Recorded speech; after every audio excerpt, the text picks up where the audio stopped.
السلام علیکم ناظرین، پروگرام ہے آج پاکستان کے ساتھ۔ آج کے پروگرام میں بات کریں گے کہ جو پاکستان میں ایک کمپنی ہے اس نے پاکستان کو دیوالیہ کس طرح کیا اور وہاں پہ کون سی ایسی گیم کھیلی گئی جس کی وجہ سے آج پاکستانی پیسے پیسے کے محتاج ہو گئے۔ سب سے پہلے میں آپ کو بتاؤں کہ ایک گھڑی عمران خان کے اوپر ڈالی گئی اور اس گھڑی کے چکر میں پورے سسٹم کو تہس نہس کر دیا گیا، پورے سسٹم کا بیڑا غرق کر دیا گیا۔ ایک گھڑی کے چکر میں لوگ فاقوں پہ آ گئے۔ کبھی آپ نے دیکھا کوئی اس طرح کوئی ملک ہو کہ صرف پوری عوام کو ایک ہی سبق دیا گیا کہ عمران خان نے وہ گھڑی جو ہے وہ بیچ دی ہے، وہ کھا گیا ہے، حالانکہ وہ اس نے بیچ کر وہ بھی پیسے جو تھے وہ پاکستان پہ لگائے، مگر کیونکہ ایک جعلی سسٹم پاکستان میں چلتا ہے اور اس جعلی سسٹم کو چلانے کے لیے صحافیوں کو استعمال کیا گیا۔ 10 ارب روپے صحافیوں کے اوپر خرچ کیے گئے، لفافہ صحافی۔ بہت سے لوگ، میں بھی ان میں شامل ہوں، ہم کہتے ہیں کہ پاکستان میں عدل نہیں اور عدالتوں میں جج جو ہیں وہ بک جاتے ہیں، پولیس والے بک جاتے ہیں، اداروں میں لوگ بیٹھے بک جاتے ہیں، طاقتور لوگ جو ہے لوگ کہتے ہیں وہ بک جاتے ہیں۔ وہ بکے تو اس صورت میں اگر وہ آپ کے ہوں تو وہ تو آپ کے وہ لوگ تو آپ کے ہیں ہی نہیں نا، وہ تو ہے کسی اور ملک کے لیے کام کر رہے ہیں۔ لیکن اگر ہماری جو صحافی برادری ہے وہی صرف حلال کھانا شروع کر دے، جن کے اوپر 10 ارب انہوں نے خرچ کیا ہے، تو میرا خیال ہے کہ پاکستان کے لوگوں کی حالت آج یہ نہ ہوتی۔ بہت سے لوگ ایزی لیتے ہیں کہ جو صحافی ہے اخبار میں کوئی اشتہار یا جو کچھ بھی ہے وہ اتنا بڑا ایشو نہیں ہے، مگر سب سے بڑا ایشو یہ ہے، آپ کو بتاؤں، یہ لوگ جعلی طریقے کے ساتھ اشتہارات جو ہے وہ چھپاتے ہیں۔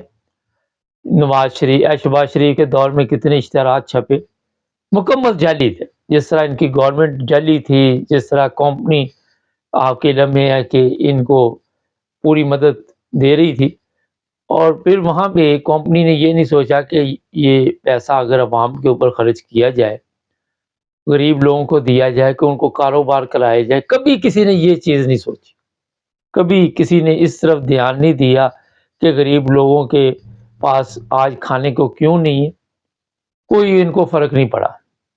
اشتہارات پہ پیسہ خرچ کیا گیا، لفافہ صحافی جو تھے انہوں نے پلین رکھے ہوئے ہیں، ان کے پاس بے شمار دولت ہے، ان کے پاس بڑے بڑے گھر ہے، گھروں میں نوکر چاکر ہے، سارا دن آ کے وہ وہاں پہ جس پلیٹ فارم پہ بھی پیچھے سے کمپنی آرڈر دیتی ہے ان کا کام ہے جھوٹ بولنا، بکواس کرنا۔ جھوٹ بکواس ہی ہوتی ہے، اور اس بکواس کے لیے انہیں ٹھیک ٹھاک رقم دی جاتی ہے۔ اگر آج پاکستان کا جو بھی نقصان ہوا ہے، جو حالت بنی ہوئی ہے، اگر غور سے دیکھے تو یہ صحافی سچ اگر لکھتے، نہ بکتے، اور سیاستدانوں کو بھی پتا ہوتا کہ ہمارے خلاف سچ لکھا جائے گا، تو پھر پاکستان کے لوگوں کی حالت آج یہ نہ ہوتی۔ مگر سچ لکھنا بڑا مشکل ہے۔ کمپنی کافی مضبوط ہے۔ ارشد شریف کے ساتھ ان لوگوں نے کیا کیا، عمران ریاض کے ساتھ انہوں نے کیا کیا، مگر اس کی بھی ایک وجہ ہے، جب صرف لاکھوں میں سے 2-4 صحافی آپ کے ٹھیک بولیں گے تو وہاں پہ اس طرح کے مسائل ہوئیں گے۔ جہاں پہ آپ کے تمام صحافی جو ہے وہ سچ رپورٹ دیں گے، حقیقت کیا ہے، تو پھر حالات اور ہوتے ہیں، تبدیل ہوتے ہیں حالات۔ مگر چند ایک صحافی اگر اپنے جو بھی ان کے فرائض اچھے طریقے سے انجام دے رہے ہیں، مگر بڑی تعداد میں اگر نہیں دے رہے، تو پھر کمپنی جو ہے طاقت کے ذریعے ان کو راستے سے ہٹا دیتی ہے۔ آپ کے علم میں کدھر گیا ارشد شریف کا کیس، کدھر گیا عمران ریاض کا کیس، کدھر گیا عمران خان کا کیس جو اس کے اوپر بھی حملہ ہوا تھا قاتلانہ، کیونکہ یہ کمپنی اتنی مضبوط ہے کہ وہ کسی صورت بھی یہ برداشت نہیں کرتی کہ جو 76 سال سے ہمارا قبضہ ہے وہ یہاں سے ختم ہو جائے۔ ان کی طرف سے عوام فاقوں میں چلے جائیں، ان کی طرف سے عوام اپنی لاشیں جو ہیں وہ بائک پہ لے کے جائیں، ان کی طرف سے لوگوں کو قبر کی جگہ نصیب نہ ہو، ان کی طرف سے لوگ بھوک افلاس جہاں مرضی پہنچ جائیں، ان کو کوئی فرق نہیں پڑتا، کوئی فرق نہیں پڑتا۔ دوسری طرف انہوں نے وہ پیسہ جو غریب عوام کا تھا، جو غریب عوام کے لیے کافی فائدہ مند ثابت ہو سکتا تھا، وہ انہوں نے لفافہ صحافیوں کو دیا۔ آپ نے دیکھا سڑکوں پہ بورڈ لگے ہوئے تھے، ہم سے پیار کرو، تصویریں لگائی ہوئی تھی۔ وہ بھی کمپنی کے بندے جو کبھی کسی کے سامنے نہیں آئے تھے، وہ بھی سامنے آ کے پریس کانفرنس کرتے رہے، وہ ہر طریقہ آزماتے رہے کہ عوام کے اوپر اور ہم کتنا ظلم کر سکتے ہیں، کتنا جبر کر سکتے ہیں۔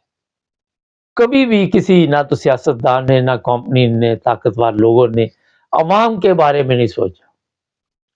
ابھی بتایا جا رہا ہے جی چیف آف آرمی سٹاف نے ملاقات کی بزنس مینوں سے، اور وہاں سے اب جی ڈالر جو نیچے آ گیا۔ یہ چند دن کی بات ہے، پھر وہیں کا وہیں چلا جائے گا۔ لوگوں کو دھمکی دی گئی کہ آپ کو اٹھایا جائے گا جس طرح دوسرے لوگوں کو اٹھایا گیا۔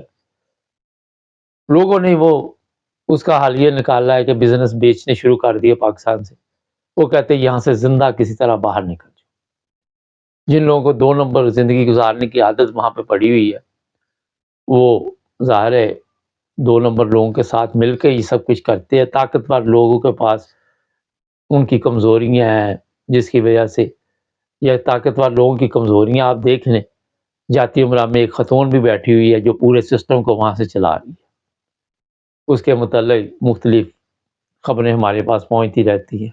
اس نے کس طرح کمپنی کے لوگوں کو اپنے شکنجے میں جھگڑا ہوا ہے، اور آزاد نہیں کرے گی۔ آزاد کرنا مشکل ہو گیا ہے ہمارے پاس۔ آپ اندازہ لگائیں ایٹمی طاقت ہونے کے باوجود پاکستان بالکل ایسے ہی چل رہا ہے کہ ایک عورت کے کہنے پر، اشارے پر سسٹم کو چلایا جا رہا ہے۔ اس کو کوئی فرق نہیں پڑتا کہ کوئی غریب مر جائے، کوئی امیر مر جائے، جو مرضی ہو جائے۔ جو نیا وزیر اعظم ہے اس کو کوئی فرق نہیں پڑتا، نگران کے لوگ ملک چھوڑ کے چلے جائے، وہ کہتے مٹی ڈالو، جو کرتے کرتے رہے، ہماری پکنک چلنی چاہیے، ہماری رقص کی محفلیں چلنی چاہیے، ہماری شراب اور شباب کی محفلیں چلنی چاہیے، ہمارے آگے پیچھے نوکر ہونے چاہیے۔ پولیس پاکستان کی خدمت کا حلف لیتی ہے، آپ دیکھ لیں سیاستدانوں کے آگے پیچھے پولیس دوڑے لگا رہی، ان کی گاڑیوں کے آگے پیچھے دیکھے کتنی پروٹوکول۔ آج مریم کو کہ لاہور جانا 1500 پولیس والے جو ہے، یا کہیں اسلام آباد جانا تو اس کے آگے پیچھے ہو، کوئی اس کے پاس ذمہ داری نہیں، نہ وہ وزیر اعظم رہی، نہ اس نے کبھی کوئی پاکستان کی ایسی کوئی خدمت ہو، سوائے جھوٹ اور بکواس کے کچھ نہیں بولا۔ مگر جو اس نے کمپنی کو خوش کیا، یہ ہے اصل میں کہانی۔ کمپنی خوش ہوگی، ان کو کوئی فرق نہیں پڑتا کہ 1500 پولیس والے آگے پیچھے بھاگے یا 10,000 پہ آگے، کوئی پرابلم۔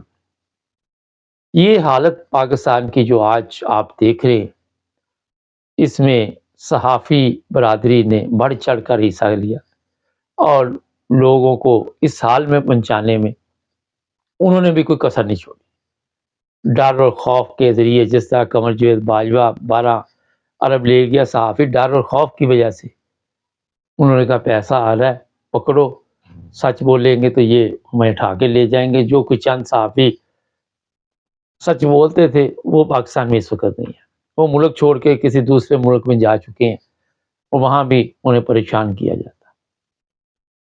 یہ جو کچھ میں بتا رہا ہوں آپ کو بالکل حقیقت ہے۔ آپ یہ نواز شریف کے گھر کے باہر دیکھ رہے ہیں، وہ چند ٹی وی چینل والے ہوں گے جو ان کے اپنے ہیں، ان کے پالتو ہیں، ان کے نوکر ہیں، وہ آ کے ان سے انٹرویو لیں گے۔ دوسرے بندے کا سے وہ کوئی دوسرا بندہ کوئی سوال بھی کر لے تو وہ جواب نہیں دیتے۔ پہلے پروگرام بنایا جاتا ہے، فرمائشی پروگرام چلتے ہیں، لوگوں کو کس طرح بے وقوف بنانا۔ مگر ایک چیز میں آپ کو بتا دیتا ہوں، لوگ یہ چینل اب دیکھتے ہی نہیں ہیں، یہ ٹی وی کوئی بھی نہیں دیکھتا، سب لوگ سوشل میڈیا پہ آ چکے ہیں۔ ان صحافیوں کی اوقات جو ہے وہ اتنی رہ گئی ہے کہ لوگ ان پہ صرف لعنت بھیجتے ہیں۔ آپ ٹک ٹاک پہ چلے جائیں، آپ فیس بک پہ چلے جائیں، ان کے حصے میں صرف لعنتیں آ رہی، کیونکہ یہ جھوٹ بولتے ہیں، منافقین ہیں، فریبی ہیں، دھوکہ باز ہیں، سب کچھ عوام کو پتہ چل چکا ہے۔ اگر جھوٹ بول کے آپ سسٹم کو چلاتے وہ زیادہ دیر نہیں چلتا۔ یہ ٹی وی چینل کون دیکھتا ہے ان کے سب؟ پاکستان میں جتنے ٹی وی چینل ہیں بہت کم لوگ رہ گئے ہیں جو ابھی بھی، کیونکہ ظاہر ہے جہالت آپ اتنی جلدی تو ختم نہیں کر سکتے، وقت لگتا ہے، ٹائم لگتا ہے۔ مگر سوال یہی ہے کہ آج اگر ان صحافیوں نے صرف اپنا حق ادا کیا ہوتا، سچ سامنے لے کے آتے، ہر چیز میں سچ لے کے آتے، تو پھر پاکستان کی عوام کی حالت تبدیل ہوتی، پاکستان کی حالت تبدیل ہوتی، انٹرنیشنل لیول پہ پاکستان کی عزت ہوتی۔ جب آپ کو پتہ ہوگا کہ یہ اگر میں کوئی غلط کام کروں گا تو جناب سچ لکھا جائے گا، تو پھر میرا خیال ہے لوگ خود بخود اپنے آپ کو ٹھیک کر لیتے۔ مگر ان کی جیبیں گرم کی کہ ایسی ویڈیوز بھی آئی نواز شریف کے ساتھ، خواتین صحافی بیٹھی ہوئی ہیں، پکنک بنا رہی ہیں، کوئی عمرے پہ بندے جا رہے ہیں، کوئی کہیں پہ جا رہے، یہ سمجھتے رہے کہ اس طرح عمرہ کرنے سے ان لوگوں کے ساتھ، حرام خوروں کے ساتھ پتہ نہیں ہماری بلے بلے ہو جائے گی۔ عمرہ بھی انہوں نے کیا اور اس کے اوپر بھی ٹک ٹاک کے اوپر اور فیس بک کے اوپر ان کے اوپر پھر بھی لعنتی پڑی کہ یہ پاکستان کی عوام کا پیسہ ہے، اس کے ساتھ یہ اپنی طرف سے اپنے گناہ بخشانے جا رہے۔ گھروں میں لوگ بھوکے بیٹھے ہوئے ہیں، لوگوں کے پاس آٹا نہیں، چاول نہیں، کھانے کو کچھ نہیں، یہ عمرے کر رہے ہیں، یہ حج کر رہے ہیں۔ کیا اس طرح آپ اپنے گناہ جو ہیں وہ صاف کر سکتے؟ نہیں کر سکتے۔ یہ جتنے صحافی برادری آج میں نے آپ کو بتائے ہیں، یہ مہنگائی کو عمران خان کے دور میں کس طرح پیش کرتے تھے، آج ان کی ماں مر گئی ہے کہ کوئی آ کے اس کے متعلق بات کرے، کیونکہ ان کے گھروں میں حرام چلا جاتا ہے، ان کے پیٹوں میں حرام چلا جاتا ہے۔ جب حرام جاتا ہے تو بندہ سچ نہیں بولتا۔ آج یہی وجہ ہے کہ پاکستان مکمل جھوٹ پر چل رہا ہے، جھوٹی خبریں، جھوٹا سسٹم، جھوٹا آپ دیکھ لے کہ وہاں پہ جو بھی نظام ہے وہ آپ کو نظر آئے گا۔ عدلیہ لے لے، ادارے لے لے، کوئی جگہ بھی لے لے، آپ کو سچ نظر نہیں آئے گا۔ اس سے معاشرے کے اوپر بڑا اثر پڑا ہے۔ آپ کسی بھی مذہب، کسی بھی فرقے سے تعلق رکھتے ہیں، وہاں بھی آپ معاشرے کا بڑا اثر ہوتا ہے۔ جھوٹ نہیں جا سکتا۔ بڑے بڑے لوگ دعوے کرتے ہیں کہ ہم بالکل ٹھیک جا رہے ہیں، لیکن میں نے جب پتہ کیا تو وہ بھی ٹھیک نہیں جا رہے تھے، مگر ان کو بھی یہ اپنی اپنی عزت کی فکر تھی کہ ہمارے بارے میں کوئی بات باہر نہ نکل جائے۔ یہ ہوتی ہے چیزیں، جب آپ ہر چیز پہ گناہ پہ بھی پردہ ڈالنا شروع کر دیں گے، جب آپ جھوٹ پہ بھی پردہ ہر چیز پہ ڈالنا شروع کر دیں گے، اس کے بعد ملک کا یا کوئی بھی نظام ہو، کوئی بھی فرقہ ہو، کوئی بھی مذہب ہو، کوئی بھی چیز ہو، اس کا بیڑا غرق ہو جاتا ہے۔ ناظرین ہمارے چینل کو سبسکرائب کریں، جڑے رہیں ہمارے ساتھ تاکہ اور بھی پروگرام دیکھتے رہیں۔